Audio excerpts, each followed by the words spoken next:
बहुत बहुत स्वागत है दोस्तों आप सभी का। आज की ये वीडियो बहुत ज्यादा इंपॉर्टेंट होने वाली है क्लास 12th के पॉलिटिकल साइंस यानी कि राजनीतिक विज्ञान सब्जेक्ट के लिए। बेसिकली बच्चों, पॉलिटिकल साइंस का आपका जो प्री बोर्ड का एग्जाम होने वाला है 23 दिसंबर 2022 को। ठीक है, इस दिन के आपके पॉलिटिकल साइंस के प्री बोर्ड एग्जाम के लिए एक सैंपल क्वेश्चन पेपर को हम बहुत आसान तरीके से यहाँ पे डिस्कस करेंगे, हर एक क्वेश्चन आंसर को समझने वाले हैं। ठीक है, और आज के इस पेपर में जिन क्वेश्चन को हम यहाँ पे डिस्कस करेंगे वो बहुत ज्यादा चांसेस है आपके प्री बोर्ड के एग्जाम में आने के उन क्वेश्चंस के जो अभी हम डिस्कस करने वाले हैं। ठीक है, और इससे पहले भी एक सैंपल पेपर ऑलरेडी अपलोड किया हुआ है। अगर आपने नहीं देखा है वीडियो तो डिस्क्रिप्शन बॉक्स में आपको प्लेलिस्ट का लिंक मिल जाएगा, वहां से जाके देख लीजिएगा। ठीक है, तो आज की ये वीडियो आपके यानी कि क्लास 12 के पॉलिटिकल साइंस के प्री बोर्ड एग्जाम के लिए भी इंपॉर्टेंट है, साथ ही 2023 में आपका ये जो बोर्ड का एग्जाम होगा पॉलिटिकल का, उसके लिए भी ये पेपर बहुत ज्यादा इंपॉर्टेंट होने वाला है। ठीक है बच्चों, चलिए शुरुआत करेंगे हम बिना टाइम वेस्ट करते हुए। जिन बच्चों को पेपर का पैटर्न पता है बहुत अच्छी बात है, जिन्हें नहीं पता उन्हें बता दूं कि आपका टाइमिंग 3 घंटे का रहेगा और मैक्सिमम मार्क्स आपके टोटल 80 होने वाले हैं, यानी कि 80 मार्क्स का आपका पेपर। अब देखो डायरेक्टली यहाँ पे तो नहीं बताया गया कि पेपर कितने पार्ट में डिवाइड है, लेकिन टोटल यहाँ पे जो है वो बताया गया है कि टोटल सेक्शन जो वो 5 है और टोटल जो क्वेश्चन है वो हमारे 30 है। सेक्शन नंबर ए में हमारे टोटल जो क्वेश्चन है वो 12 क्वेश्चन आएंगे, कैसे? MCQ based. ठीक है, सेक्शन बी में जो है वो 13 से 18 2 मार्क्स के क्वेश्चन होंगे, यानी कि 2 मार्क्स के टोटल 6 क्वेश्चन आएंगे। फिर सेक्शन सी जो रहेगा इसमें आपके 4 मार्क्स के टोटल 5 क्वेश्चन आएंगे, 19 से 23। ठीक है, फिर सेक्शन जो डी है इसमें 24वां जो क्वेश्चन है वो आपका पैसेज वाला रहेगा और एक एक मार्क्स के इससे आपके 4 एमसीक्यू पूछे जाएंगे। 25वां जो क्वेश्चन है ये आपका बेसिकली रहेगा मानचित्र वाला। ठीक है, क्वेश्चन नंबर 25 रहेगा आपका मानचित्र, 4 मार्क्स का। और क्वेश्चन नंबर जो है आपका 26 ये रहेगा कार्टून वाला, 4 मार्क्स का एमसीक्यू बेस्ड। ओके, फिर सेक्शन नंबर जो ई रहेगा ये आपके 6 मार्क्स से 4 क्वेश्चन आएंगे और चारों में ही आपको 4 चॉइसेस मिलेंगी, यानी कि हर एक 6 मार्क्स के क्वेश्चन में आपको चॉइस मिलने वाली है। बहुत अच्छी बात है आपके लिए। ठीक है, तो बेसिकली हम क्या करेंगे कि इस पेपर को 2 पार्ट में समझेंगे। आज की इस वीडियो में हम डिस्कस कर लेंगे सेक्शन नंबर ए, बी, सी और डी, यानी कि क्वेश्चन नंबर 1 से लेके क्वेश्चन नंबर 26 तक। दैट मींस यहाँ पे हम अगर हम देखें तो टोटल जो है वो आज की इस वीडियो में हम डिस्कस करेंगे 6 इंटू 24, ठीक है, माइनस में 80, दैट मीन्स टोटल हो जाता है 56। ठीक है, तो टोटल आज की इस वीडियो में हम 56 मार्क्स के क्वेश्चन को यहाँ पे समझने वाले हैं बहुत ही आसान तरीके। ठीक है, और ये बेसिकली पार्ट 1 हो जाएगा हमारा। ठीक है, पार्ट 2 जो रहेगा इसका लिंक आपको यहाँ पे आई बटन में दे दूंगा या फिर आप डिस्क्रिप्शन बॉक्स में जाके देख सकते हैं। ओके, वेल, अब जो इंग्लिश मीडियम के बच्चे हैं वो इजीली आप यहाँ से देख सकते हैं। और हाँ, ये पूरा का पूरा जो पेपर है इसे मैं आपको कंप्लीटली हिंदी मीडियम में बहुत अच्छे तरीके से समझाऊंगा। इवन वे बच्चे जो इंग्लिश मीडियम में पढ़ते हैं उनके लिए भी यहाँ पे हर एक क्वेश्चन का आंसर प्रोवाइड किया जाएगा, तो सभी के लिए वीडियो बहुत ज्यादा इंपॉर्टेंट। वेल, ये तो हो गया हमारा इंट्रोडक्शन। अब आ जाता है हमारा सेक्शन नंबर ए। ठीक है, खंड नंबर ए है जिसमें हमारे मल्टीपल चॉइस क्वेश्चन होने वाले हैं, 12 एमसीक्यू। ठीक है, तो जो बच्चे लाइव सेशन में है या फिर बाद में वीडियो को देख रहे हैं तो सभी से रिक्वेस्ट है कि आप एमसीक्यू के क्वेश्चन का आंसर जरूर करें। ठीक है, बाद में देखने तो आप लिखें कि क्वेश्चन नंबर 1 का आंसर ए हो सकता है, क्वेश्चन नंबर 2 का आंसर सी हो सकता है, क्वेश्चन नंबर 3 का आंसर डी हो सकता है। तो ऐसे क्या होगा कि आपकी प्रैक्टिस हो जाएगी मेरे आंसर देने से पहले आंसर की। ठीक है, और मुझे भी अच्छा लगेगा कि हाँ भाई बच्चे इंटरेक्ट कर रहे हैं हमारे साथ में। ठीक है, चलिए क्वेश्चन नंबर 1 से शुरू करेंगे। और एक और इंपॉर्टेंट बात, मैं आपको ना क्वेश्चन इस तरीके से समझाऊंगा कि एक क्वेश्चन में आपको 2-3 क्वेश्चन आसानी से समझा दिया जाए। जैसे एग्जांपल के तौर पे पहला क्वेश्चन ले लेते, 1969 के राष्ट्रपति के चुनाव में इंदिरा गांधी ने राष्ट्रपति पद के लिए किस व्यक्ति को अपना समर्थन दिया था?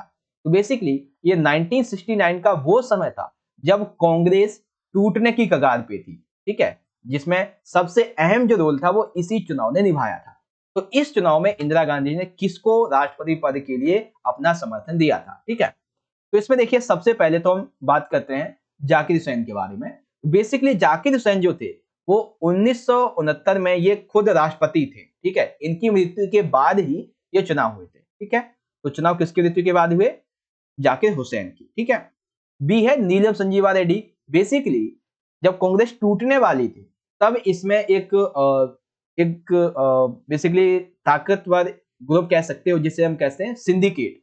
तो सिंडिकेट ने इंदिरा गांधी जी के खिलाफ नीलम संजीवा रेड्डी को खड़ा किया था राष्ट्रपति पद के चुनाव के लिए, लेकिन इंदिरा गांधी जी इस बात को समझ गई, इसीलिए उन्होंने अपना समर्थन दिया किसको? वीवी गिरी को। ठीक है, इंदिरा गांधी जी ने अपना समर्थन किसको दिया? अपना समर्थन दिया इन्होंने वीवी गिरी जी को, और फाइनली वो चुनाव जीत भी जाते हैं, और चुनाव के बाद में कांग्रेस जो वो टूट जाती है, एक बन जाती है आर और एक बन जाती है कांग्रेस ओ, इस तरह से। ठीक है, तो ये एक पूरा कॉन्सेप्ट था राष्ट्रपति पद के चुनाव के बारे में भी। आपको ये भी पता चल गया कि मृत्यु किसकी हुई थी, और सिंडिकेट ने किसे खड़ा किया, इंदिरा गांधी जी ने किसको बुलाया, किसको अपना समर्थन दिया, ये सारी चीजें। ठीक है, तो एक ही साथ में आपको 2 से 3 क्वेश्चन यहाँ पे समझ में आ गए।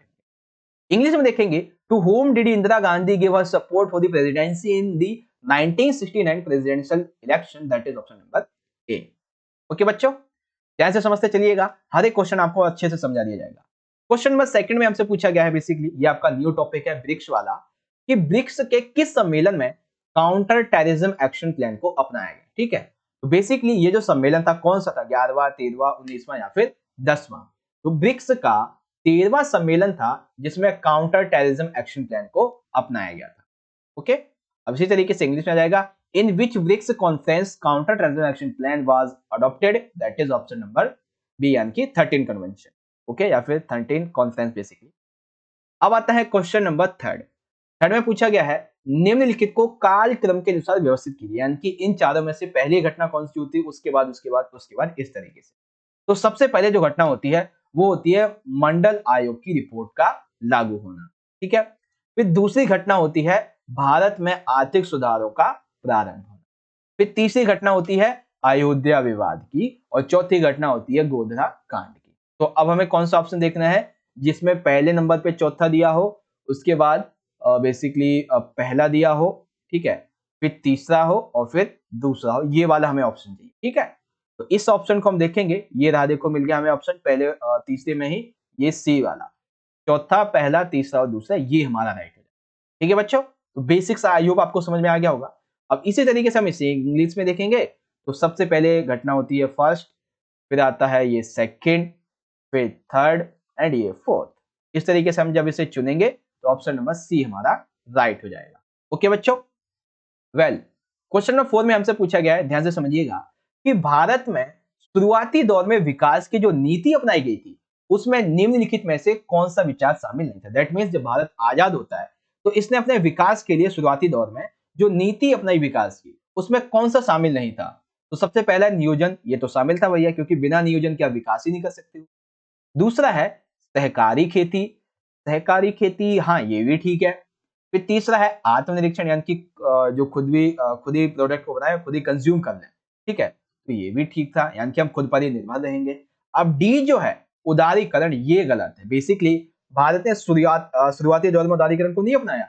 भारत ने उदारीकरण अपनाया जब भारत ने वैश्वीकरण को अपनाया था, तब अपनाया था इसने उदारीकरण।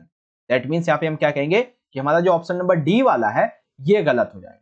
ओके, अब इसी तरीके से आपसे यहाँ पे इंग्लिश में समझ सकते हैं, which one of the following idea was not included in the policy of development adopted in the India in the initial phases, that is option number D, liberalization. Okay, अब यहाँ पे आ जाता है हमारा क्वेश्चन नंबर 5वां और 6ठा, ये है बेसिकली अभिकथन और कारण वाले प्रश्न। 2 क्वेश्चन आएंगे आपके अभिकथन और कारण वाले, इस तरीके से आप देख सकते हैं, आपके सामने चॉइसेस होंगे। ठीक है, मतलब ऑप्शंस होंगे। क्वेश्चन नंबर 5 में देखिए हमसे पूछा गया है, ध्यान से समझते चलिएगा। अभिकथन हमारा जो वो ये कहता है कि जनता पार्टी की सरकार के द्वारा मई 1977 में सर्वोच्च न्यायालय के एक पूर्व न्यायाधीश थे, मुख्य न्यायाधीश, जिनको कहते थे, जिनका नाम था जेसी शाह, तो इनकी अध्यक्षता में एक जांच आयोग की नियुक्ति की गई। बिल्कुल ठीक है भैया, कि जनता पार्टी की सरकार ने 1977 में बेसिकली इनके नेतृत्व में एक जांच आयोग की नियुक्ति की थी। ठीक है, अब ये नियुक्ति क्यों की गई थी, तो कारण में ये बताता है। ये जो शाह आयोग था, शाह आयोग बेसिकली आपातकाल की जांच करने के लिए बनाया गया था। ठीक है, तो कारण बेसिकली एक्सप्लेन हो गया बिल्कुल अच्छा सा, कि अभिकथन में बताया गया कि किसको बनाया गया था, शाह जांच आयोग को बनाया गया था, लेकिन कारण क्या था, तो भैया आपातकाल की जांच के लिए। और इसने क्या कहा, इसने कहा कि जो आपातकाल की घोषणा की थी वो केवल और केवल प्रधानमंत्री का फैसला था, मंत्रिपरिषद या फिर राष्ट्रपति का फैसला नहीं, केवल और केवल प्रधानमंत्री का। ठीक है, लिखित तौर पे नहीं था बेसिकली। तो ये चीज कही थी। तो यानी कि इसका मतलब क्या है हमारा, कि हमारा अभिकथन ए भी ठीक है, हमारा अभिकथन मतलब कारण आर भी ठीक है, और ये एकदम अच्छी एक्सप्लेनेशन भी कर रहा है। ठीक है, दैट मीन्स असर्शन हमारा ठीक है, ओके, एंड हमारा रीजन भी ठीक है, और जो असर्शन है वो रीजन की एकदम करेक्ट एक्सप्लेनेशन भी करता है। तो अब हम कौन सा ऑप्शन चुनेंगे बच्चों? हिंदी में हम ऑप्शन चुनेंगे ऑप्शन नंबर ए आर दोनों सत्य हैं और आर ए की सही व्याख्या भी करते हैं। क्वेश्चन नंबर 5 के लिए हमारा ये आंसर है। ओके, वेल इंग्लिश में देखेंगे तो इंग्लिश में हमारा ए हो जाएगा क्वेश्चन नंबर 5 के लिए ये वाला आंसर। अब 6 को समझेंगे तो देखिए 6 में है अभिकथन क्या कहता है। अभिकथन कहता है कि वैश्वीकरण एक पूंजीवादी प्रक्रिया है, बिल्कुल ठीक है। अब इस वैश्वीकरण के सर्वप्रमुख एवं वैश्वीकरण का सबसे पहला और अंतिम जो उद्देश्य है वो होता है पूंजीवाद को बढ़ावा देना। तो अभिकथन हमारा बिल्कुल ठीक है। कारण कहता है कि वैश्वीकरण का लाभ सभी को होता है। जब ये बोल दिया गया कि वैश्वीकरण का लाभ सभी को होता है तो यह पूरी तरीके से गलत हो गया, क्योंकि सभी को नहीं होता। फिर चाहे विकसित, विकासशील या फिर अल्प विकसित देश हो, किसी को नुकसान होता है, किसी को फायदा होता है, लेकिन सभी को लाभ नहीं होता। ठीक है, अब जैसे मान लेते हैं विकासशील देश हैं और अल्प विकसित देश है, इन्हें तो नुकसान ही होगा वैश्वीकरण का। इसका मतलब क्या हुआ? इसका मतलब यहाँ पे हुआ सर जी कि हमारा अभिकथन बिल्कुल ठीक है, लेकिन हमारा कारण यहाँ पे गलत है। दैट मीन्स असर्शन राइट है, लेकिन रीजन हमारा जो है वो यहाँ पे गलत है। ठीक है, तो अब हम छठे के लिए कौन सा ऑप्शन चुनेंगे यहाँ पे? तो अब हम छठे के लिए चुनेंगे ऑप्शन नंबर बच्चों ए, सी वाला। बेसिकली ए सत्य है लेकिन आज जो है वो गलत है, तो ये हम चुनेंगे। अब इंग्लिश में कौन सा चुनेंगे? तो इंग्लिश में चुनेंगे कि A is true but R is false. तो इस तरीके से हम इसको चुन लेंगे। ठीक है ना, तो ऐसे आपको अपना पेपर करके आना है। वेल, अब क्वेश्चन नंबर 7 की बात करेंगे। तो 7 में देखिए हमसे पूछा गया है कि लिट्टे की स्थापना कब हुई थी? लिट्टे यानी कि लिबरेशन ऑफ टाइगर्स तमिल इलम, इसकी स्थापना कब हुई थी? बेसिकली ये हुई थी 1978 में, यानी कि when was LTTE established? 1978। Okay, ना क्वेश्चन नंबर 8 दिया हुआ है। ये भी आपको कई तरीके से पूछा जा सकता है, जैसे कि पहले आप क्वेश्चन का आंसर समझ लो, उसके बाद समझाऊंगा कैसे कैसे। तो देखो, संयुक्त राष्ट्र संघ के महासचिव के बारे में कौन सा कथन सही है, इसका चयन आपको करना है। तो देखिए सबसे पहले दिया हुआ है कोफी ए अन्नान के बारे में। तो कोफी अन्नान जो थे वो संयुक्त राष्ट्र के महासचिव बने 1997 में और रिटायरमेंट मिली इनको 2006 में। ठीक है, फिर सेकंड आए वान की मून। वान की मून ने अपना पद संभाला, यानी कि इनकी नियुक्ति हुई 2007 में और इन्होंने रिटायरमेंट ली 2016 में। एंटोनियो गुटेरेस, ये 2017 में इन्होंने अपना पद संभाला था और वर्तमान में भी ये महासचिव बने हुए हैं। तो यहाँ पे हम क्या कहेंगे बच्चों? हम कहेंगे कि हमारा जो ऑप्शन नंबर डी वाला है ये हमारा राइट है। ठीक है, अब देखो आपसे क्वेश्चन कैसे पूछा जा सकता है। आपसे पूछा जाएगा कि 1997 में संयुक्त राष्ट्र संघ का महासचिव कौन था? Kofi Annan. 2006 तक कौन था? Kofi Annan. 2007 में कौन था? वान की मून। 2016 तक कौन था? वान की मून। वर्तमान में कौन है? Antonio Guterres. एंटोनियो गुटेरेस ने कब अपना पद संभाला? 2017 में। तो ऐसे ऐसे करके आपसे अलग अलग टाइप से क्वेश्चन पूछे जा सकते हैं। ठीक है ना, एक ही क्वेश्चन को तोड़ तोड़ के। तो आप जरूर याद रखें, तो ऑप्शन नंबर डी हो जाएगा। ओके, वेल इंग्लिश में देखेंगे तो choice the correct statement about the secretary general of the United nation. तो ए भी ठीक है, बी भी ठीक है, सी भी ठीक है, डी भी ठीक है, all of the above. Okay, well अब देखिए एक और इंपॉर्टेंट क्वेश्चन आ गया हमारा। बेसिकली यहाँ पे आपका एक एमसीक्यू भी कंप्लीट हो जाएगा। ठीक है, और एक जो क्वेश्चन है 4 मार्क्स का क्वेश्चन, वो भी आपका यहाँ पे कंप्लीट होगा। कैसे? देखिए, सीआईएस के बारे में निम्नलिखित कथनों पर विचार कीजिए। ठीक है, आपसे पूछा जाएगा कि सीआईएस का वर्णन कीजिए। ठीक है ना, एक सेकंड। हाँ, आपसे क्वेश्चन ऐसे पूछा जा सकता है कि सीआईएस का आपको वर्णन करना है। ठीक है, तो कैसे करेंगे वर्णन? सबसे पहला, सीआईएस की फुल फॉर्म है स्वतंत्र राष्ट्रों का राष्ट्रकुल। इंग्लिश में कहें तो Commonwealth of independent state. CIS की स्थापना यूएसएसआर के विघटन के बाद 1991 के बाद में हुई थी, जिसमें कुल 12 देश शामिल हैं। और जब इसकी स्थापना होती है तो 3 देशों ने मिलकर की थी, बेलारूस, रूस और यूक्रेन। ठीक है, सीआईएस का मुख्यालय कहां पे है? तो इसका मुख्यालय मिन्स्क अब बेलारूस में। ठीक है, अब सीआईएस कार्य कैसे करता है? तो सीआईएस जो है इसका अपना एक चार्टर है, सीआईएस चार्टर। ठीक है, तो ये उसी चार्टर के अकॉर्डिंग अपने कार्य, अपनी गतिविधियों को अंजाम देता है। ठीक है, तो देखिए यहाँ पे आपको क्या क्या समझ में आया? स्थापना कब हुई, संस्थापक राज्य, मुख्यालय, कार्य, फुल फॉर्म, ये सारी चीजें। तो यानी कि हमारे यहाँ पे ये जो कथन है पांचों के पांचों, ये हमारे राइट है। ठीक, तो हम कौन सा ऑप्शन चुनेंगे? हम चुनेंगे ऑप्शन नंबर ए। पहला, दूसरा, तीसरा, चौथा, पांचवा, ये सभी के सभी कथन हमारे राइट है। ठीक है, और अब जब आपसे क्वेश्चन पूछा जाएगा सीएस के बारे में 4 मार्क्स में, तो आपको ये पूरा का पूरा लिख देना है, 4 मार्क्स आपको मिल जाएंगे। ठीक है, तो यानी कि हमने एक साथ 2 क्वेश्चन कर लिए, एक तो 1 मार्क्स का एमसीक्यू भी कर लिया और एक 4 मार्क्स का भी कर लिया। ठीक है, इसी तरीके से इंग्लिश में देखेंगे तो ये आपसे सीएस के बारे में 4 मार्क्स से पूछा जा सकता है इस तरीके से, और ये आप सारे के सारे पॉइंट लिख देंगे। वेल, यहाँ पे हमारा ऑप्शन ए राइट हो जाएगा, क्योंकि हमारे इसमें सभी के सभी जो ऑप्शन है वो सही है। आगे आता है क्वेश्चन नंबर 10। 10 में पूछा गया है उत्तर दक्षिण विभेद क्या है, दैट मीन्स उत्तरी और दक्षिणी मतभेद क्या है। तो बेसिकली यहाँ पे बात हो रही है कि जो उत्तरी देश है और जो दक्षिणी देश है, इनके बीच में किस बात को लेकर मतभेद है। बेसिकली यहाँ पे उत्तर दक्षिण दिशा की बात नहीं हो रही है, यहाँ पे जो विकसित देश है और जो विकासशील देश है, इनके बीच में विकास जो है कैसे किया जाए, कैसे कर रहे हो, इसके ऊपर मतभेद है। ठीक है, उत्तरी देश दक्षिणी देश के बीच में कैसा मतभेद है भैया? विकास को लेकर मतभेद है। ठीक है, तो हम क्या कहेंगे? हम कहेंगे हमारा ऑप्शन नंबर जो बी है ये यहाँ पे राइट हो जाएगा। ठीक है, differences between developed in the developing countries, what is the north south divide, that is option number B.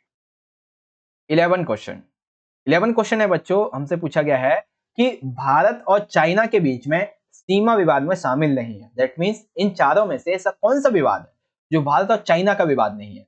तो सबसे पहला है जम्मू कश्मीर का लद्दाख का एरिया, बिल्कुल ठीक है, ये भारत और चाइना के बीच में विवाद है। अक्साई चीन का विवाद, बिल्कुल ठीक है।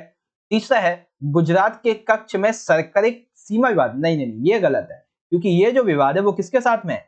ये विवाद पाकिस्तान के साथ में है इसका। ठीक, और डी है अरुणाचल प्रदेश में नेफे की जो पश्चिमी प्रांत जिसे हम कहते हैं, तो ये भी है। दैट मीन्स हम क्या कहेंगे कि जो डी वाला सी वाला है बेसिकली ये विवाद भारत और चाइना के बीच में शामिल नहीं है। ओके, तो इस तरीके से आपको समझ में आएगा, ये आपका आंसर हो जाएगा। अब इसी तरीके से इंग्लिश में देखेंगे, not involved in the border dispute between India and China, that is option number C. Okay, well, अब बात करते हैं क्वेश्चन नंबर 12 की। 12 में हमसे पूछा गया है कि निम्नलिखित कथनों में से कौन सा असत्य है? असत्य हमको पहचानना है। तो आपके सामने ऑप्शन है, इसमें आसियान की स्थापना 5 देशों ने मिलकर की थी, बिल्कुल ठीक है। ठीक है, और जब ये अभी वर्तमान की अगर हम बात कर लें तो इसमें टोटल जो है वो 10 देश शामिल हैं, बिल्कुल ठीक है। आसियान के कामकाज में राष्ट्रीय सार्वभौमिकता का सम्मान करना महत्वपूर्ण है, यानी कि इंटरनेशनल लेवल पे सभी देशों के सम्मान करना इसमें महत्वपूर्ण माना जाता है, बिल्कुल ठीक है। तो गलत कौन सा होगा? सिंपल सी बात है भाई, डी गलत होगा। कैसे? कि जो आसियान क्षेत्रीय मंच है इसकी स्थापना 1992 में नहीं हुई, ये गलत है। ठीक है, तो कौन सा असत्य हो गया हमारा? असत्य हुआ हमारा ऑप्शन नंबर डी। और इंग्लिश में देखेंगे, which of the following statement is false, that is option number D. Okay, तो ये हो गया हमारा यहाँ पे सेक्शन नंबर ए कंप्लीट।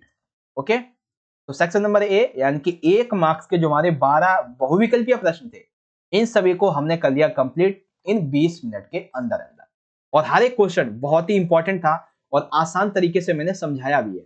ठीक है बच्चों, वेल, अब हम चलते हैं अपने सेक्शन नंबर बी की तरफ। तो कांग्रेचुलेशन, सेक्शन नंबर 1 कंप्लीट हो चुका है।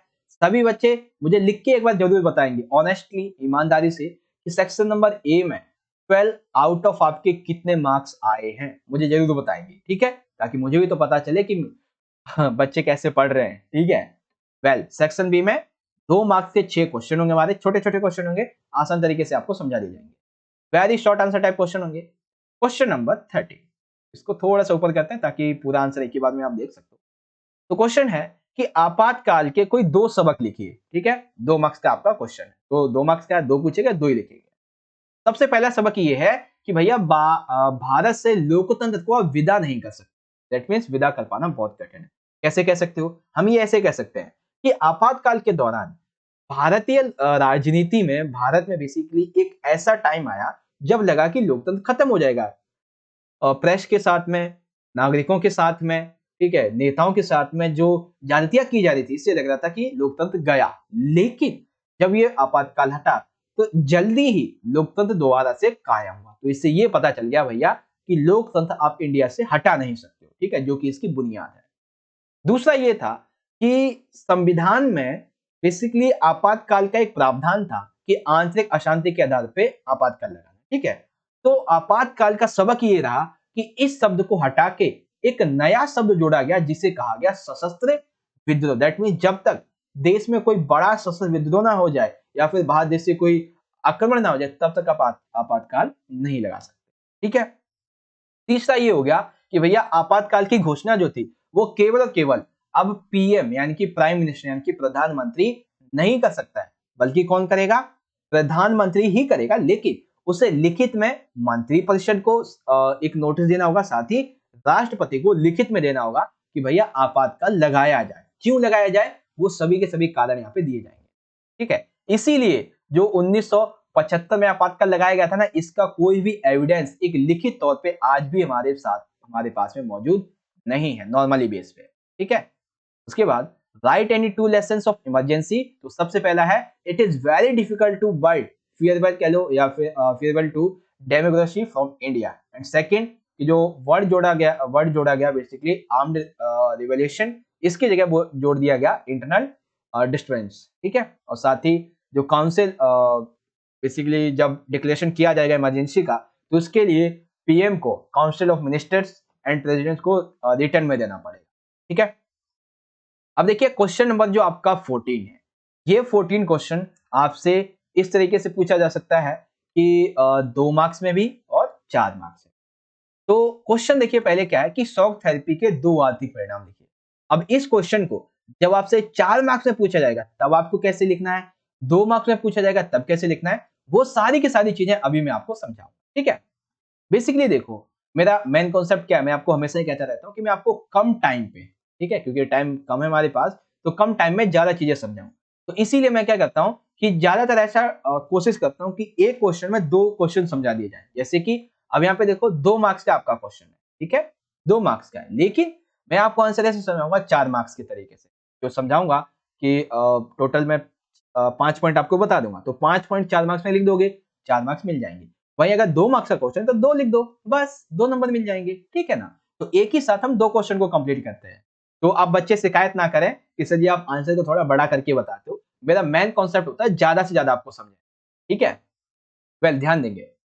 सबसे बड़ा एक कारण था, मतलब इसका परिणाम था आर्थिक तौर पे, कि जब सोवियत संघ का विघटन हुआ, दैट मींस यूएसएसआर का जब विघटन हुआ, तो उसके बाद में इसके जो उद्योग थे उसे औने पौने दामों पर, औने पौने यानी कि कोई उद्योग की कीमत मान लेते 100 रुपए, तो उसे मात्र 10 या 20 रुपए में बेचा जाने लगा था। ठीक है। जो कि इंटरनेशनल लेवल पे, अंतरराष्ट्रीय स्तर पर पहली बार ऐसा हुआ था, इसीलिए इसे इतिहास की गराज सेल कहा गया।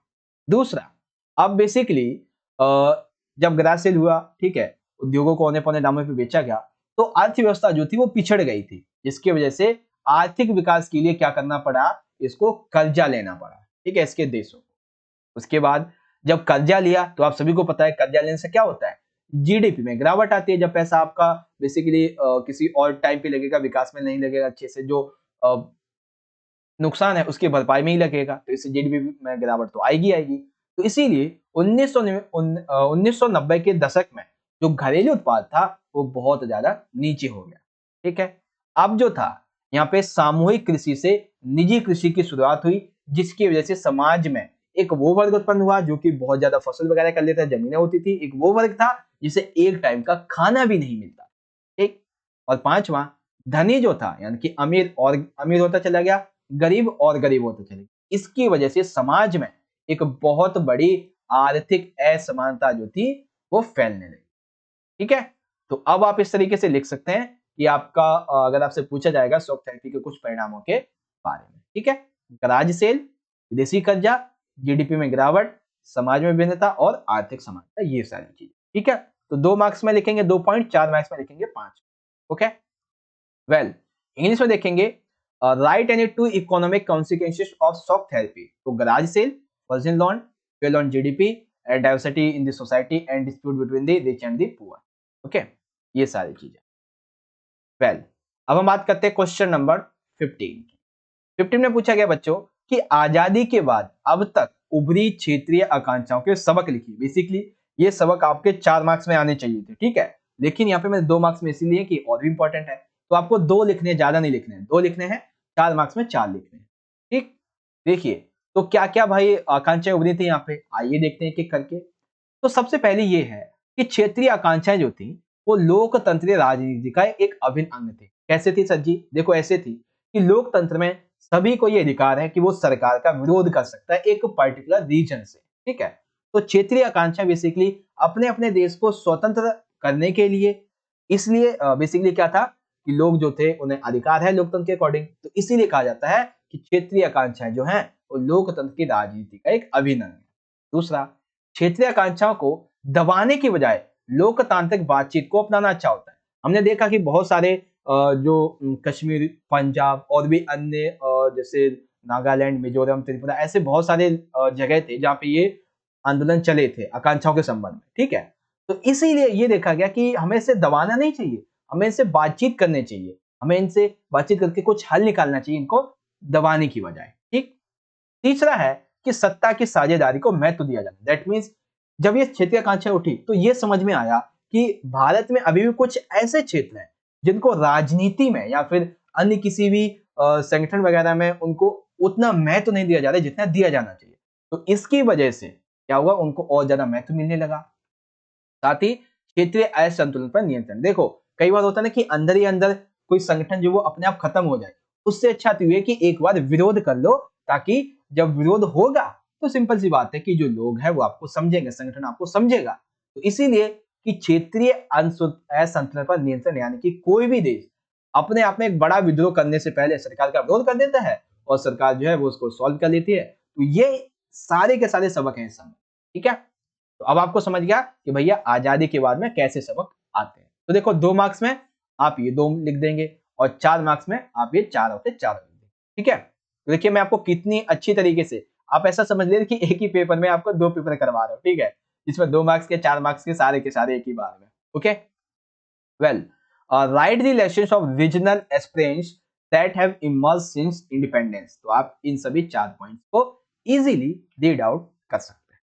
ओके बच्चों, चलिए क्वेश्चन नंबर आता है 16। एकदम सिंपल सा क्वेश्चन है, बहुत ही आसान क्वेश्चन है।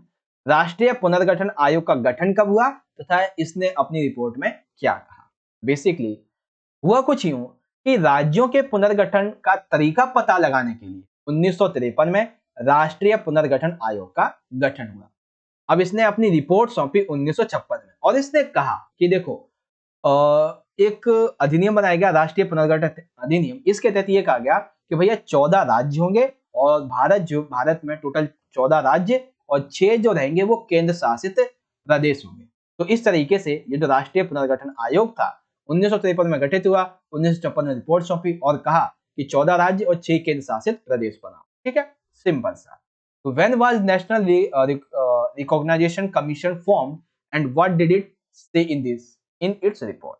देख लीजिए आंसर आपका इस तरीके से बनेगा। ओके, वेल, क्वेश्चन नंबर आता है हमारा 17 में पूछा गया है वैश्वीकरण के सफल होने के 2 कारण लिखिए, ठीक है। तो आइए समझेंगे भैया वैश्वीकरण के सफल होने के 2 कारण। सबसे पहला, उन्नत प्रौद्योगिकी एवं विश्व व्यापारिक सुझाव, जिस कारण आज विश्व एक ग्राम बन चुका है। दैट मीन्स जो प्रौद्योगिकी है, जो टेक्नोलॉजी है, ये बहुत ज्यादा एडवांस हो चुकी है। तो इसकी वजह से साथ ही एक देशों के अंदर में ये भावना जोड़ना कि जब हम देशों के साथ में जुड़ते हैं तो हमारा भी देशों का फायदा होता है। तो इसकी वजह से आज पूरा का पूरा जो वर्ल्ड है, जो पृथ्वी है, जो गांव बेसिकली जो हमारी दुनिया है, वो एक गांव जैसा बन चुकी है। टेलीग्राफ, टेलीफोन, माइक्रोचिप, इंटरनेट, अन्य सूचना तकनीकी साधनों ने विश्व के विभिन्न भागों में संचार की क्रांति लाई है, जिससे लोगों को और ज्यादा वैश्वीकरण का फायदा मिल रहा है। ठीक, तीसरा है पर्यावरण की वैश्विक समस्याएं। फॉर एग्जांपल पर्यावरण की सुनामी वैश्विक समस्या है, जलवायु परिवर्तन वैश्विक समस्या है, वैश्विक तापवृद्धि समस्या है। तो इन सबसे निपटने के लिए अब जो थे वो कई देश एक साथ मिलकर अंतरराष्ट्रीय सहयोग के रूप में उभरते हैं, ठीक है। तो यानी कि भैया वैश्वीकरण के सफल होने के ये कुछ कारण हैं और ये एक तरीके से अच्छे परिणाम भी कह सकते हो, ठीक है। ये बेसिक कॉन्सेप्ट था आपका। अब इसी तरीके से आपसे इंग्लिश में समझ सकते हो। Write any 2 reasons for the success of globalisation. तो क्या थी भैया, आप इजीली यहां से समझ सकते। ओके, हाँ, अब बारी आती है क्वेश्चन नंबर 18 की। 18 में पूछा गया है कि सुरक्षा की अपारंपरिक धारणा के अंतर्गत विश्व की सुरक्षा के समक्ष प्रमुख खतरे के रूप में महामारी का वर्णन करो। सिंपल सा आपको क्या बताना है, जो एक नया खतरा है सुरक्षा के लिए महामारी, ये समझाना है बेसिक, ठीक है। तो महामारी के संबंध में HIV, AIDS, bird flu, SARS ऐसी बहुत सारी महामारियां हैं जो कि अप्रवास करने की वजह से, व्यापार करने की वजह से, पर्यटन की वजह से, सैन्य अभियानों की वजह से बहुत तेजी से फैलती हैं। लगभग 2003 में ये देखा गया, लगभग 2003 तक पूरी दुनिया में 4 करोड़ लोग केवल और केवल HIV और एड्स से संक्रमित हो चुके थे, जो कि किसी एक देश में नहीं बल्कि पूरे वर्ल्ड में था ये डाटा, ठीक है। जिससे मैं ये पता चल गया कि भैया अभी भी अपारंपरिक तरीके के अंतर्गत हम सुरक्षित नहीं है, क्योंकि यहाँ पे बहुत सारी ऐसी बीमारियां हैं जो कि अप्रवास करने की वजह से, व्यवसाय करने की वजह से, पर्यटन सैन्य अभियान की वजह से फैलती हैं। इसमें एक डाटा है कि 2003 में 3 तक पूरी दुनिया में 4 करोड़ लोग HIV संक्रमित हो चुके, ठीक है। अब आई होप आपको ये पूरा का पूरा जो कार्यक्रम था वो समझ में आ गया होगा, ठीक है। वेल इंग्लिश मीडियम के बच्चे जो है वो इजीली यहाँ से देख सकते हैं। Under unorthodox notion of security describe pandemic as a major threat to the security of the world. Epidemics कैसे होता है आप इजीली देख सकते हैं, ये सारी की सारी चीजें हैं। तो इस तरीके से हमारा सेक्शन नंबर जो बी था ये भी हमारा कंप्लीट हो गया है। 2-2 मार्क्स के 6 क्वेश्चन थे और हर एक क्वेश्चन का आंसर मैंने आपको बहुत अच्छे तरीके से समझा भी दिया, ठीक है। और आशा भी करता हूं कि आपको समझ में भी आया होगा, ठीक है। तो एक बार फिर से वही जो अभी हमने किया था कि आप सभी को कमेंट बॉक्स में लिखना है, ठीक है। लिखेंगे इस तरीके से सेक्शन नंबर बी, ठीक है। और लिखेंगे क्वेश्चन, मतलब ऐसे लिखेंगे, अगर आपको सब कुछ समझ में आ गया तो लिखेंगे क्वेश्चन, उसके बाद में लिखेंगे यस, ठीक है। और जो नहीं समझ में आया क्वेश्चन नंबर डाल देंगे और दोबारा से आप उसे देख लीजिएगा, तो नंबर डालने से पहले दोबारा देख लेना, ठीक है। आपको दोबारा समझ में आ जाएगा, ठीक है। क्योंकि मैं अपना जितना भी मेरा टीचिंग का एफर्ट्स है अभी तक 3-4 साल तक का, तकरीबन 4 साल हो गए हैं, तो उसको लगाते हुए मैं आपको बहुत अच्छे तरीके से समझाने की कोशिश कर रहा हूँ, ठीक है। और जहां तक मुझे लगता है कि सभी बच्चों को समझ में आ भी रहा हो। बात करेंगे सेक्शन नंबर सी की, ठीक है। शॉर्ट आंसर टाइप क्वेश्चन के बाद, जिसमें 4 मार्क्स के 5 हमारे टोटल क्वेश्चन है। पहला क्वेश्चन है भारत की परमाणु नीति के प्रमुख सिद्धांत लिखिए। बहुत अच्छा क्वेश्चन है, बहुत इंपॉर्टेंट भी है कि भारत जो है इसके परमाणु नीति के क्या क्या सिद्धांत है। तो देखो सबसे पहला सिद्धांत ये है कि भारत ने ये जो परमाणु नीति रखी है इसका उपयोग वो किसी को हमला करने के लिए, किसी को मारने के लिए नहीं करेगा, बल्कि वो इसका उपयोग शांतिपूर्ण कार्यों के लिए करेगा। दूसरा, भारत जो है वो अपनी सुरक्षा के लिए तथा आवश्यकता के अनुसार ही परमाणु हथियार का उपयोग करेगा, निर्माण करेगा। ऐसा नहीं है कि हम किसी दूसरे देश पे हमला करने के लिए, ठीक है, या फिर हमें जरूरत भी नहीं है तो भी हम परमाणु हथियार को भविष्य के लिए बना के रख रहे हैं, हम इसलिए भी निर्माण नहीं करेंगे, ठीक है। ये चीज कही है। साथ ही ये कहा कि अगर कोई हम पे वार करेगा तो हम उसे छोड़ेंगे नहीं, ठीक है। लेकिन जब हम पे कोई करेगा नहीं तो हम वार क्यों करेंगे, ठीक है। तो परमाणु हथियारों का प्रयोग ये पहले नहीं करेगा, दैट मीन्स अगर हमला होता भी है तो पहले ये नहीं करेगा, ऐसा कहा है। हथियारों को प्रयोग करने की शक्ति सर्वोच्च राजनीतिक सत्ता के हाथ में है। ऐसा नहीं है कि हथियार जो है वो परमाणु हथियार ये बेसिकली कोई सेना का नॉर्मल व्यक्ति जो है वो भी इसे यूज कर पाएगा, नहीं, बल्कि सेना में भी सर्वोच्च जो व्यक्ति है उसके हाथ में, और हमारे जो प्राइम मिनिस्टर वगैरह राष्ट्रपति हैं इनके हाथ में परमाणु हथियार की जिम्मेदारी रहेगी यूज करने की, ठीक है। अब आगे देखते हैं। तो आगे देखिए यहाँ पे यह बताया गया है कि भैया विदेश नीति के बारे में राजनीतिक दल थोड़े बहुत मतभेदों के अलावा राष्ट्रीय अखंडता, अंतरराष्ट्रीय सीमा रेखा की सुरक्षा तथा राष्ट्रीय हितों के मसलों पर व्यापक सहमति है। मतलब नहीं समझे, देखो देखो, मतलब इतना सा है कि हमारी जो विदेश नीति है भारत की, इसमें यह है कि विदेश नीति के बारे में राजनीतिक दल जो है इनके बीच में थोड़ा बहुत मतभेद होता रहता है। लेकिन जब बात आती है देश की सुरक्षा की, राष्ट्रीय अखंडता की, अंतरराष्ट्रीय सीमा रेखा की सुरक्षा की, तब देश के हित की, देश के अच्छे कर्म की, तब यहाँ पे सभी की आम सहमति होती है कि भैया कुछ भी हो पहले देश, देश सर्वोपरि है, ठीक है। उसके बाद 1991 में जब शीत युद्ध की समाप्ति हुई तो इसके बाद विदेश नीति का निर्माण अमेरिका के द्वारा पोषित उदारीकरण, वैश्वीकरण को ध्यान में रखकर, अरे देखो छोड़ दो इसे आप, ठीक है ना, काफी डिफिकल्ट हो जाएगा, आप इस पॉइंट नंबर 6 को छोड़ दो, ठीक है। आप ये 5 याद रख लो बस 4 मार्क्स में। देखो मैं क्या करता हूँ, जो ज्यादा डिफिकल्ट है उसे हटा दो, जो इंपॉर्टेंट है बस वही याद रखो, आप उसे छोड़ दो। वेल आपको समझ में आ गया कि भारत की परमाणु नीति के प्रमुख सिद्धांत कौन कौन से। अब बात करते हैं आगे। तो right the main principles of Indian nuclear policy. तो आप देख सकते हैं ये सभी के सभी पॉइंट्स हैं और आप इन सभी को बेसिकली आपको टोटल जो है वो ए से लेके ई तक याद करना है, बाकी आप चाहे तो एफ को हटा भी सकते हैं। ओके, ये सारी की सारी हमारी जो क्वेश्चन है वो हो गया। अब बात करते हैं क्वेश्चन नंबर 20 की। 20 है भारत तथा आसियान के संबंधों को लिखिए। दैट मीन्स भारत और आसियान के बीच में जो संबंध है वो हमें समझाने। ठीक है, तो देखो बेसिकली हम लिखेंगे इस तरीके से। वैसे अगर ये आपका 6 मार्क्स में पूछा जाएगा ना, तो जो आंसर ये आपको मैं बताऊंगा सेम लिख देना, उसमें भी 6 नंबर मिल जाएंगे। देखिए, बेसिकली भारत आसियान के संबंध में सबसे पहली बात आएगी कि भारत ने आसियान के दो देश, आसियान में सम्मिलित दो देश, एक है सिंगापुर और एक है थाईलैंड। सिंगापुर और थाईलैंड ये आसियान के दो देश हैं। इसके साथ में भारत ने मुक्त व्यापार समझौता कर लिया है, जो कि वर्तमान में चल भी रहा है। ठीक है, और भारत ये लगातार कोशिश कर रहा है कि आसियान के जितने भी 10 देश शामिल हैं, इनके साथ में मुक्त व्यापार समझौता किया जाए, यानी कि टैक्स फ्री जो एग्रीमेंट है वो कर लिया जाए, जिससे भारत को और उन देशों को भी बहुत फायदा हो। ठीक है, 2010 में भारत 2010 में आसियान भारत मुक्त व्यापार क्षेत्र व्यवस्था लागू की। दैट मीन्स भारत और आसियान ने मिलकर एक मुक्त व्यापार क्षेत्र की व्यवस्था लागू की। कब? 2010। भारत जो है वो आसियान शिखर सम्मेलन 2002 से लगातार आयोजित करता आ रहा है। आसियान के साथ भारत का व्यापार आप इस चीज से मान सकते हैं कि जो व्यापार 2015-16 में मात्र 65 अरब डॉलर था, वो अगले ही साल बढ़ के 2016-17 में 70 अरब, यानी कि एक ही साल में 5 अरब डॉलर की बढ़ोतरी हुई है व्यापार में। ठीक है, किसकी वजह से? जब से ये आसियान भारत मुक्त व्यापार क्षेत्र व्यवस्था लागू की गई। ठीक है, भारत के माननीय प्रधानमंत्री नरेंद्र मोदी जी ने आसियान के साथ में अपने संबंधों को और अच्छा बनाते हुए, मजबूत करते हुए इन्होंने कहा कि हम पूरब के लिए कुछ करों का नारा दिया, पूर्वी जो लोग हैं उनके लिए कुछ करों का नारा दिया।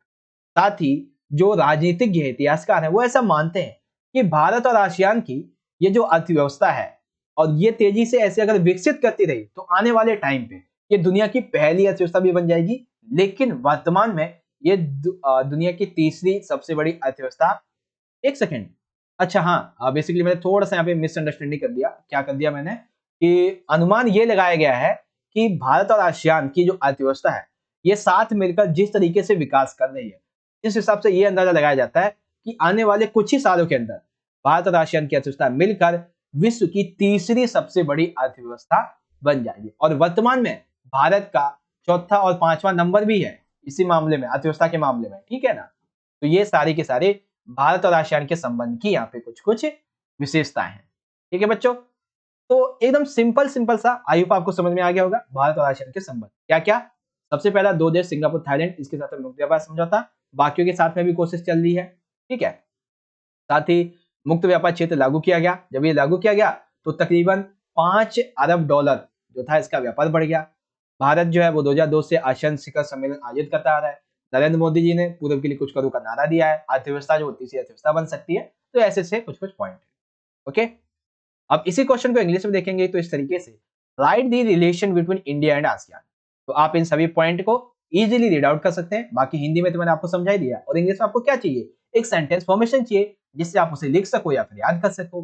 तो वो सारी के सारे हम आपको प्रोवाइड करा ही देते हैं। ठीक है, चलिए आगे बढ़ेंगे। क्वेश्चन नंबर 21 में पूछा गया है कि भारत के आर्थिक सुधार के लिए आजादी के बाद दूसरी पंचवर्षीय योजना में उद्योगों के विकास पर बल दिया गया, स्पष्ट कीजिए। ठीक है, क्वेश्चन को थोड़ा सा ना बड़ा करके पूछ लिया गया, लेकिन आंसर आपको सिंपल सा लिखना है। क्वेश्चन में है कि दूसरी पंचवर्षीय योजना के तहत उद्योगों के विकास पे बल दिया गया था। ठीक है, तो हमें सिंपल सा क्या बताना है कि दूसरी पंचवर्षीय योजना की विशेषताएं समझानी है उद्योगों के संबंध। ठीक है, तो दूसरी पंचवर्षीय योजना का जो टाइम पीरियड होता है वो होता है 1956 से 61, और पहली कब से होती है? 1951 से 56 तक। ठीक है ना, ये चीज यहाँ पे हम लिखेंगे कि इसका जो खाका था, यानी कि कैसे कैसे हम क्या क्या करेंगे, तो इसका जो खाका था वो पीसी महालनोबिस, एक बहुत बड़े अर्थशास्त्री थे, इनके द्वारा तैयार किया गया। ठीक है, अब आप सभी को पता है, जब ये क्वेश्चन में बता दिया गया कि दूसरी पंचवर्षीय योजना में भारी मात्रा में उद्योगों के विकास पर बल दिया गया था। ठीक है, साथ ही ये भी बताया, ये भी कहा गया था कि जो घरेलू उद्योग है इन्हें ज्यादा से ज्यादा संरक्षण दिया जाएगा। ठीक है, और इसको संरक्षण देने के लिए आयात पर भारी शुल्क लगा दिया गया।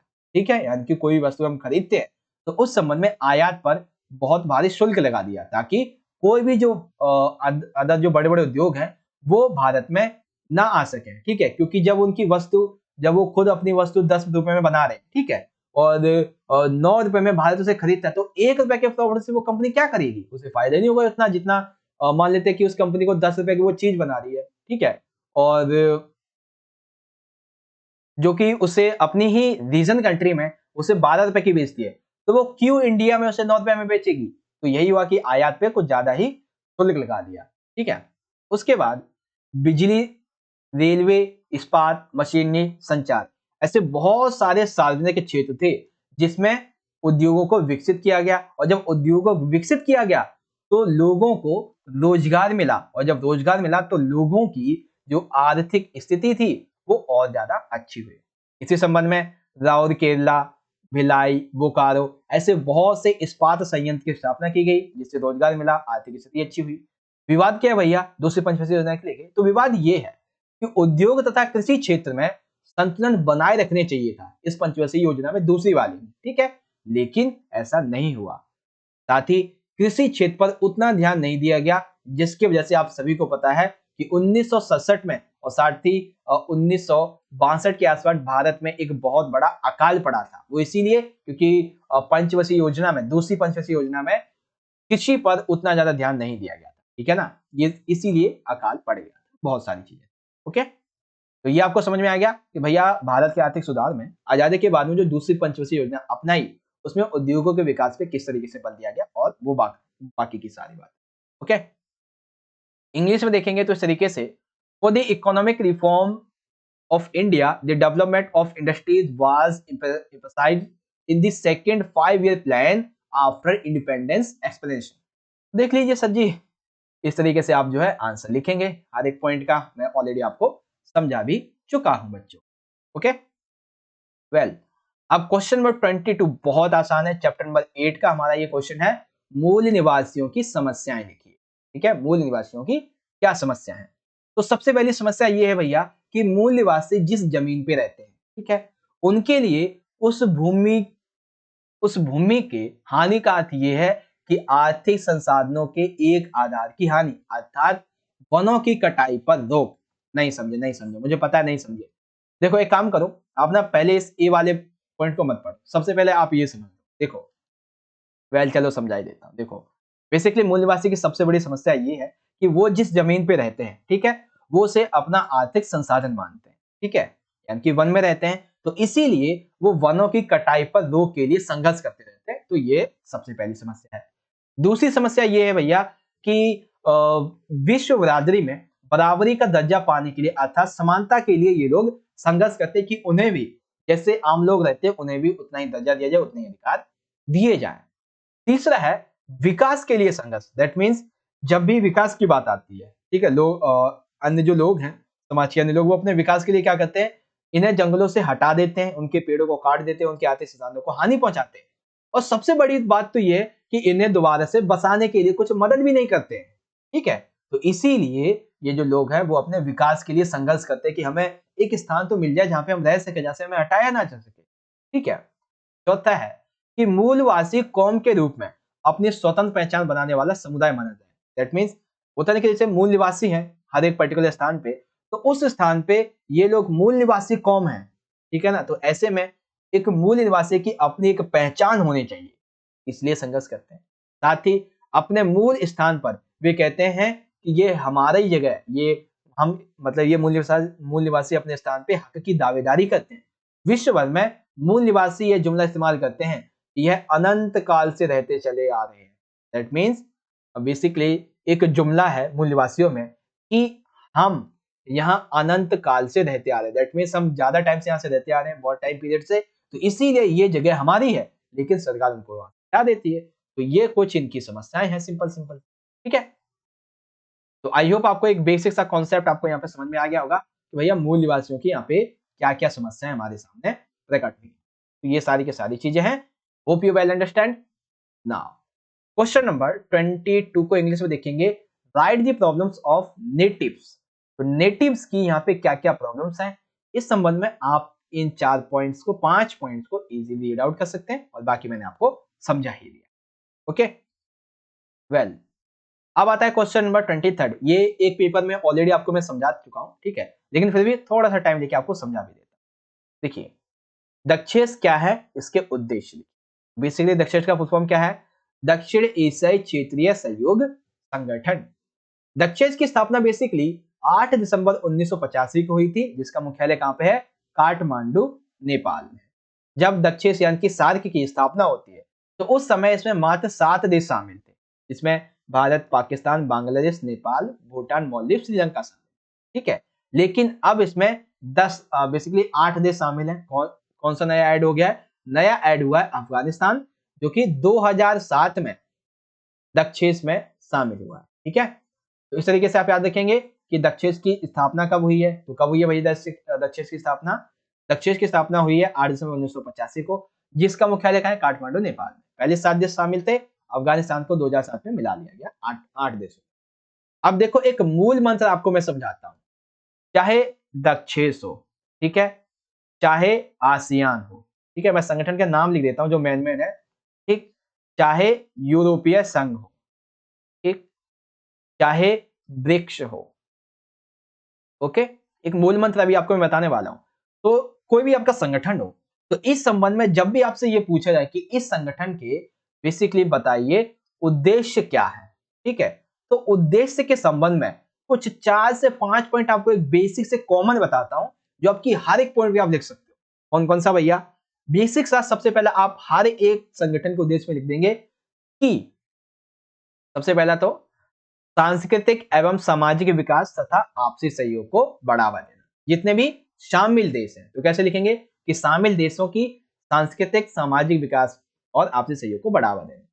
सभी मिलकर यानी कि सभी संगठन के जो देश हैं वो एक साथ मिलकर अपना आर्थिक विकास करेंगे। सभी संगठन के देश आपसी एकता की भावना को बढ़ाएंगे और अपने विश्वास को बनाए रखेंगे, और आपसी विश्वास को बढ़ाकर हम व्यापार को बढ़ावा देंगे, साथ ही शांति व्यवस्था स्थापना की जाएगी। ठीक है, तो ये कुछ कुछ पॉइंट हैं जिसमें देखो बेसिक बेसिक सा क्या है, आप किसी भी संगठन की बात उठा के देख लो, चाहे आप आसियान का, यूरोप, ब्रिक्स, दक्षिण, किसी का भी देख लो, सभी का उद्देश्य क्या होता है? मिलकर सांस्कृतिक विकास करेंगे, एक दूसरे का सामाजिक विकास में सहयोग करेंगे, आपसे सहयोग बना के रखेंगे। ठीक है, एक साथ मिलकर आर्थिक विकास करेंगे, एकता बनाए रखेंगे, विश्वास को बनाए रखेंगे, हर एक मतभेद को बेसिकली आम जो सहमति होती है इसके आधार पर सुलझा लेंगे।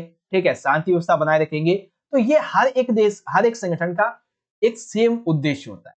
ठीक है, तो अगली बार से जब आपसे पूछा जाए आसियान का उद्देश्य क्या है, यूरोप का उद्देश्य क्या है, ब्रिक्स का उद्देश्य है, तो देखो ये आपको 4 से 5 पॉइंट तो ऐसे याद रखने हैं।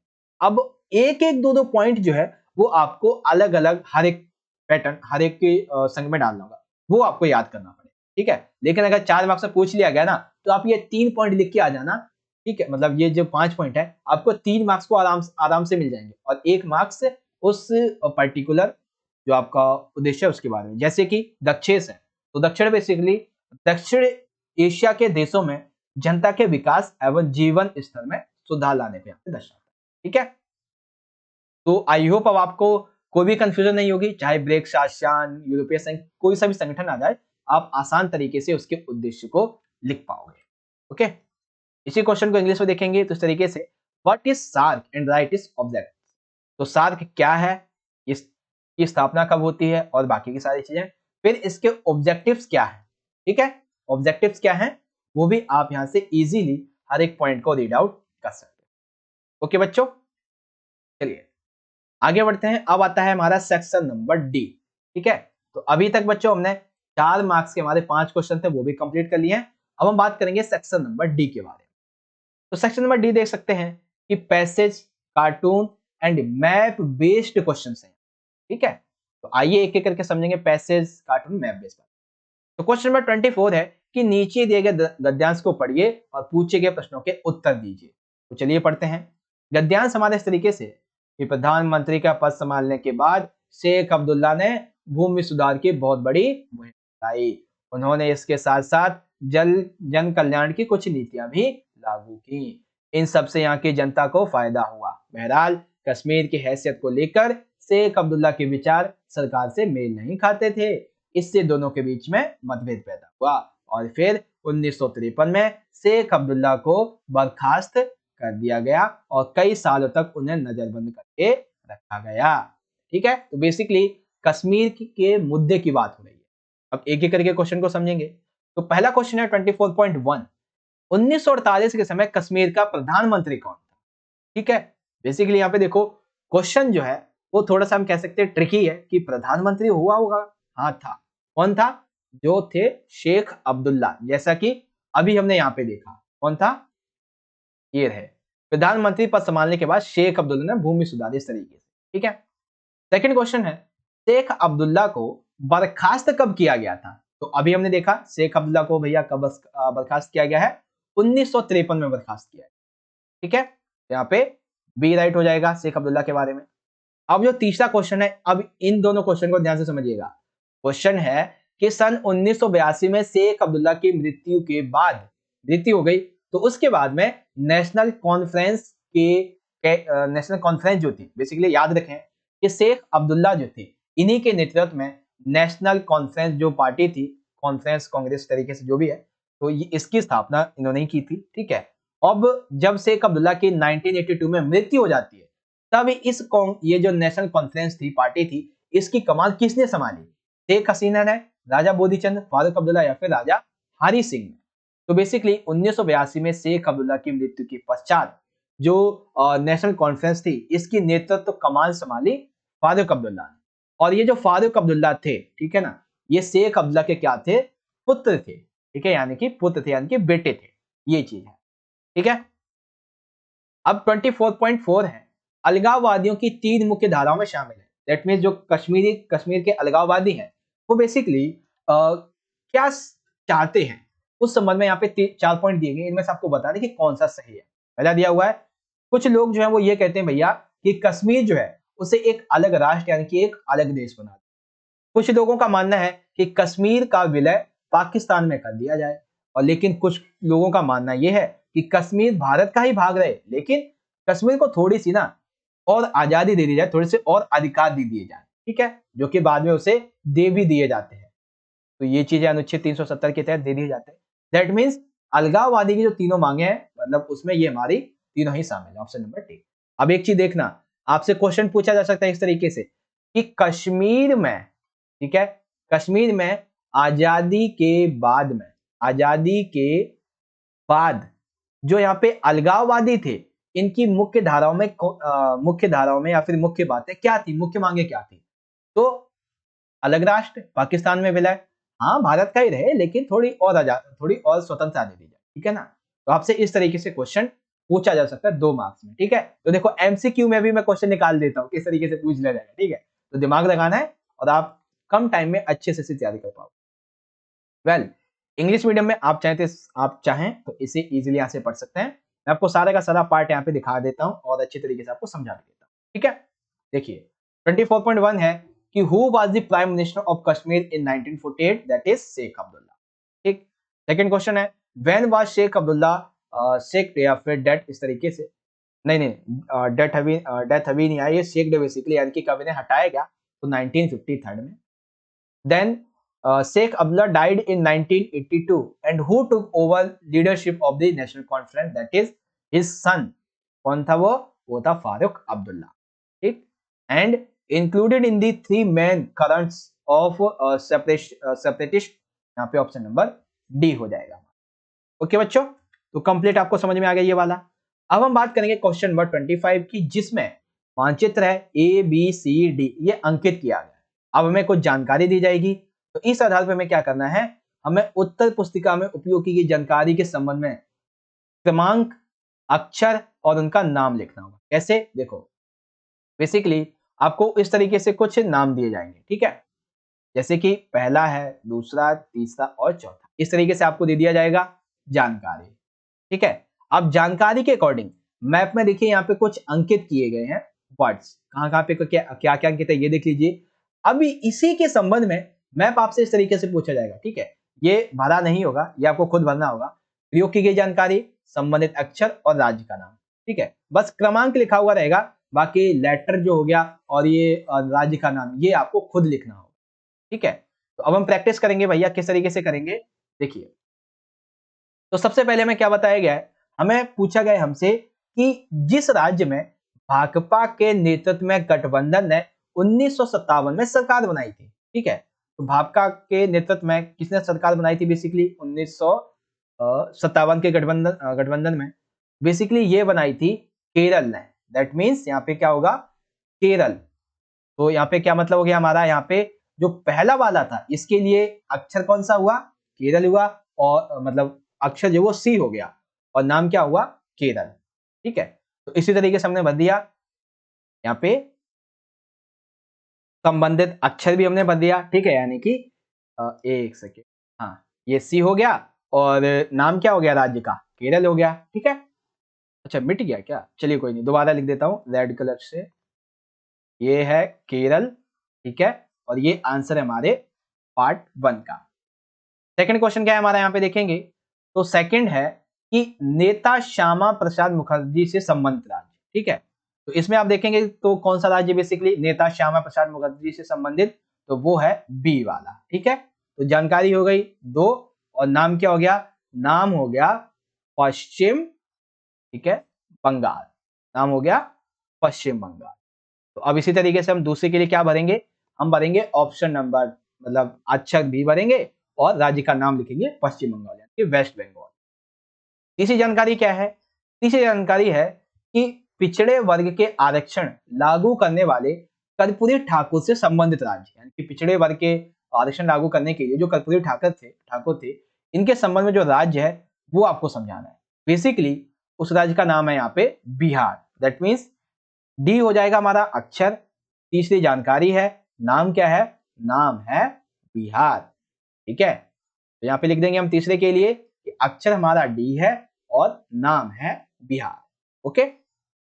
के बाद अब जो चौथा है वो ये है कि स्कूली छात्रों के लिए मिड डे मील कार्यक्रम, मिड डे मील जो होता है ना पूड़ी वगैरह का, जो आपने देखा होगा बच्चों के लिए 1 से 6ठी से 8वीं 1 से 5वीं के लिए, ये शुरू किया था के कामराज ने। तो उनका संबंध किस राज्य से है, बेसिकली उनका संबंध किससे है, ये ए वाला, यानी कि जानकारी नंबर 4 अक्षर है ए और राज्य का नाम है तमिलनाडु, ठीक है। राज्य का नाम क्या है, राज्य का नाम है बच्चों तमिलनाडु। इस तरीके से हम लिख देंगे, फिर से वही ए लिख दिया और राज्य का नाम आ गया हमारा तमिलनाडु। तो इस तरीके से आपको समझ में आ गया कि आप मैप कैसे बने। मैं आपको दोबारा समझा देता हूं कि मैप जो है वो आपको आपका जो आंसर शीट होगा उसमें लगाना नहीं है, आपको ये टेबल दी जाएगी, आपको ये टेबल भरनी है उसमें बना के इस तरीके से, ठीक है ना, टेबल भरनी है आपको, ओके। आपको मैप लगा के नहीं आना है, याद रखिएगा इस बात को। तो ये आप समझ सकते हैं, पूरा का पूरा मैप आपको समझ में आ गया होगा। चलिए अब इसी तरीके से इंग्लिश में देख लीजिए, जो आपका मैप था बेसिकली, ठीक है, ये मैप था और हर एक क्वेश्चन का आंसर मैं आपको समझा ही चुका हूं। और भरना कैसे है टेबल में, टेबल में आपको इस तरीके से भरना, ठीक है। अच्छा, अब दृष्टिबाधित बच्चों के लिए कुछ क्वेश्चन है, एक एक मार्क्स से 4 क्वेश्चन, जैसे कि आपके लिए भी बहुत ज्यादा इंपॉर्टेंट है, ठीक है। जैसे कांग्रेस में विभाजन का क्या कारण था, तो भैया सबसे बड़ा विभाजन का कारण था कि प्रमुख नेताओं के बीच में मतभेद बढ़ता जा रहा था, सिंडिकेट और इंदिरा गांधी। सिंडिकेट समूह का नेतृत्व करने वाले नेता का नाम बताइए, तो कौन था वो था बेसिकली के कामराज, मतलब वो के कामराज थे। उस पार्टी का नाम बताइए जिसने पहले 3 आम चुनावों में अपना दबदबा बनाया हुआ था, सभी को पता है वो कांग्रेस थी। उस नेता का नाम बताइए जिसने गैर कांग्रेसवाद की रणनीति दी, तो हम सभी को पता है समाजवादी पार्टी के नेता थे जिनका नाम था राम मनोहर लोहिया। इन्होंने गैर कांग्रेस प्रणाली की रणनीति दी थी।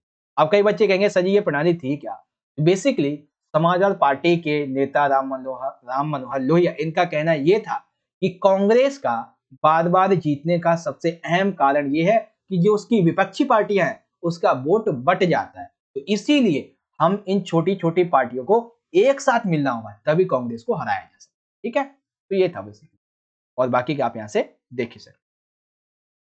अब बात करेंगे क्वेश्चन नंबर 26। बेसिकली 26 में आपको एक चित्र दिया गया है जिसके आधार पर एक मार्क्स के 4 एमसीक्यू पूछे जाए।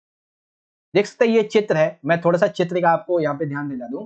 बेसिकली ये जो आप व्यक्ति देख रहे हैं, ये व्यक्ति जो है वो बैठे हुए कौन से हैं, ये व्यक्ति हैं नेहरू जी, ठीक है, पंडित जवाहरलाल नेहरू जी। अब ये जो लोग हैं ये क्या दर्शाते हैं, ये जो लोग आप देख रहे हैं ये घिरे हुए हैं, मतलब घेरे हुए हैं जवाहरलाल नेहरू जी को, ये दर्शा रहे हैं कि भैया हमें भी अब जो है भाषा के आधार पे दोबारा से राज्य को गठित किया जाए, ये दर्शा रहे हैं। ठीक है, तो अब हम एक एक करके इस क्वेश्चन को समझते हैं कि क्या क्या क्वेश्चन हमसे पूछा जाएगा। तो एक बेसिक सा क्वेश्चन है कि उपरोक्त चित्र में लोगों से घिरा हुआ व्यक्ति कौन है, तो अभी मैंने आपको आंसर बता ही दिया है, कौन है, जवाहरलाल नेहरू जी हैं। दूसरा क्वेश्चन, उपयुक्त चित्र में किसे दर्शाया गया है, किस घटना को दर्शाया गया, बेसिकली धर्म के आधार पर राज्यों का गठन, भाषाई आधार पर या फिर धर्म के आधार पर भारतीय विभाजन की मांग। तो ये किसको दर्शा रहा है, बेसिकली ये दर्शा रहा है कि भाषा के आधार पे राज्यों की गठन की जो मांग है वो बहुत ज्यादा जोर पकड़ रही है। ठीक है, आप देख सकते हैं ये जो व्यक्ति बैठे हुए हैं ये नेहरू जी हैं, और नेहरू जी इन सभी लोगों से घिरे हुए हैं। ये बेसिकली वो राज्य हैं, ये राज्य को इंडिकेट करते हैं जो कह रहे हैं कि हमें भी भाषा के आधार पर गठित कर। ठीक है, और ये हुआ क्यों था, ये इसलिए हुआ था क्योंकि सबसे पहले मद्रास से अलग होने के लिए एक मांग उठी तमिल भाषी लोग, तेलुगु भाषी लोगों के लिए आंध्र प्रदेश। ठीक है, तो जब आंध्र प्रदेश बना तो और ज्यादा लोगों की मांग उठी, तो ये वो चित्र है। लेकिन ये क्वेश्चन पूछा गया है कि आंध्र प्रदेश जो राज्य था भाषा के आधार पे, ये कब बनाया गया था, यानी कि मजबूरन जवाहरलाल नेहरू जी को कब मंजूरी देनी पड़ी इस बारे में। तो ये मंजूरी दी थी बेसिकली उन्होंने कब, ये दी थी 1952 में। तो भाषाई आधार पे सबसे पहला राज्य कौन सा बने था, आंध्र प्रदेश में। ठीक है, क्वेश्चन नंबर 26.4 है कि भैया किस रियासत के शासक ने संविधान सभा में शामिल होने से इनकार कर दिया, यानी कि त्रावणकोर, हैदराबाद, कश्मीर और भोपाल, इनमें से ऐसा कौन सा बेसिकली रियासत है जिसने संविधान सभा में शामिल होने से ही इनकार कर दिया। तो वो थी बच्चों भोपाल रियासत। ठीक है, कौन सी थी, भोपाल की। तो चित्र के आधार पर आपसे जो एमसीक्यू पूछे गए हैं, आई होप आपको हर एक क्वेश्चन का एमसीक्यू का आंसर समझ में आ गया। ठीक है बच्चों, अब देखिए क्वेश्चन नंबर 26 में जो बच्चे दृष्टिबाधित हैं उनके लिए क्वेश्चन है, और ये क्वेश्चन जो नॉर्मल बच्चे हैं उनके लिए भी है, क्योंकि आपसे पूछा जा सकता है। जैसे कि पहला क्वेश्चन है भैया कि सुरक्षा का बुनियादी अर्थ क्या है, खतरे से आजादी, जीवन से आजादी, आतंकवाद से, या फिर पूरी तरीके से स्वतंत्रता। बेसिकली सुरक्षा का बुनियादी अर्थ क्या होता है, इसका अर्थ होता है खतरे से आजादी। सेकंड क्वेश्चन है कि भारत की सुरक्षा की कितनी रणनीतियां हैं, तो हम सभी को पता है कितनी है, 4 है। That means option number B हमारा राइट हो जाएगा।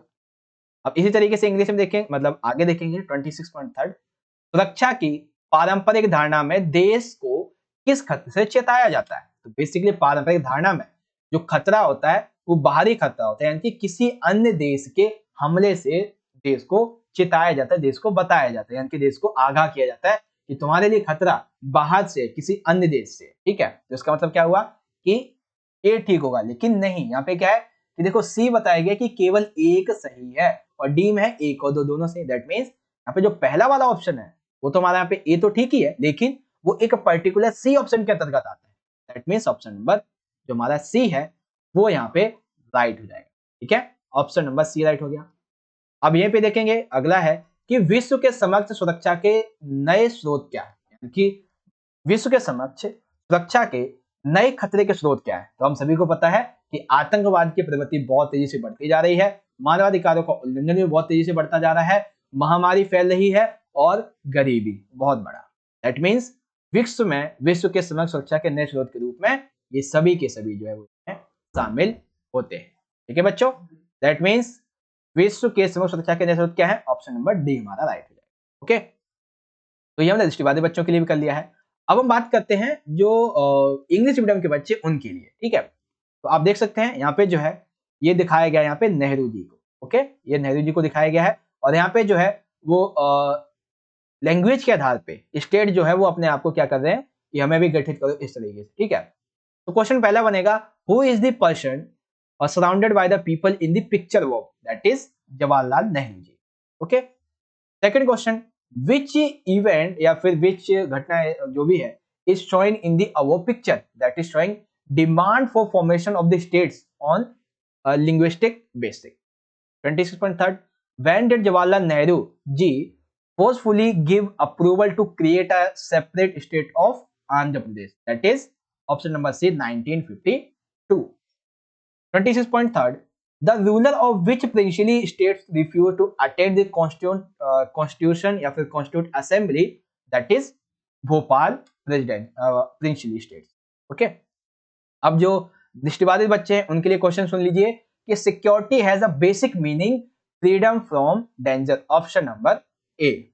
ठीक। Second question, how many strategies are there in India security, option number B 4। Okay. Third, in the traditional notion of security, what danger is the country warned against? यहाँ पे ए ठीक है, but ये under में आएगा C, only one is correct. Okay. And 26.4, what are the new sources of security before the world, या फिर basically world के समक्ष में है, बिफोर नहीं, कोई वर्ड दूसरा आना चाहिए यहाँ पे, ठीक है।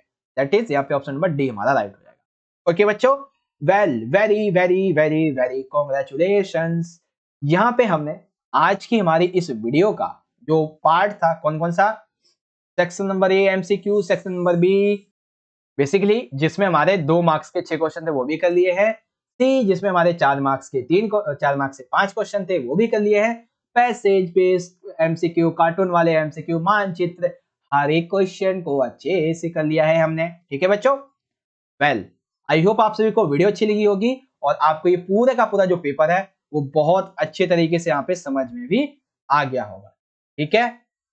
अच्छा, एक चीज और कि यदि आपको सेक्शन नंबर ई का वीडियो जल्दी से जल्दी चाहिए, यानी कि 6 मार्क्स के आपके जो 4 क्वेश्चन है, या फिर ये कह सकते हो 6 मार्क्स के टोटल आपके जो 8 क्वेश्चन है, इन सभी का वीडियो आपको जितनी जल्दी चाहिए तो आप कमेंट बॉक्स में लिखें पार्ट 2, जल्दी से जल्दी पार्ट 2 लिखिए। जितना ज्यादा आप ज्यादा से ज्यादा आप कमेंट करेंगे उतनी जल्दी ही मैं पार्ट 2 का वीडियो आपके लिए अपलोड कर दूंगा। ठीक है, तो जल्दी जल्दी आप कमेंट बॉक्स में बताइएगा कि पार्ट 2 का वीडियो चाहिए जल्दी जल्दी।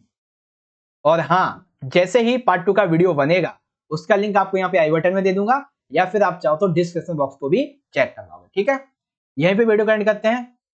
वेल एक सेकेंड, कोई सा क्वेश्चन निकाल लेते हैं एक बार। एक सेकेंड। हाँ देखिए, बेसिकली आपको आई होप कि वीडियो तो अच्छा लगा ही होगा, ठीक है, और आपको सारी की सारी चीज समझ में आ गई होंगी। यदि आपको वीडियो अच्छा लगा है और पेपर आपको समझ में आया है तो ज्यादा से ज्यादा जितना हो सके लाइक जरूर कीजिएगा। ठीक है, और अपने दोस्तों के साथ भी ज्यादा से ज्यादा शेयर कीजिए, क्योंकि आप जितना ज्यादा शेयर करेंगे उतना ज्यादा फायदा मिलेगा आपके क्लासमेट्स को भी, आपके बच्चों को, मतलब आपके जो भी स्टूडेंट्स हैं, आपकी जान पहचान में आपके जो भी दोस्त वगैरह हैं उनको शेयर कर दीजिएगा। ठीक है, बाकी मिलते हैं आपसे अगली वीडियो में, ज्यादा से ज्यादा लाइक करके जाइएगा। मिलेंगे नेक्स्ट वीडियो में, तब तक के लिए आप सभी पढ़ते रहिए, अपना ख्याल रखिए। धन्यवाद। जय हिंद, वंदे मातरम।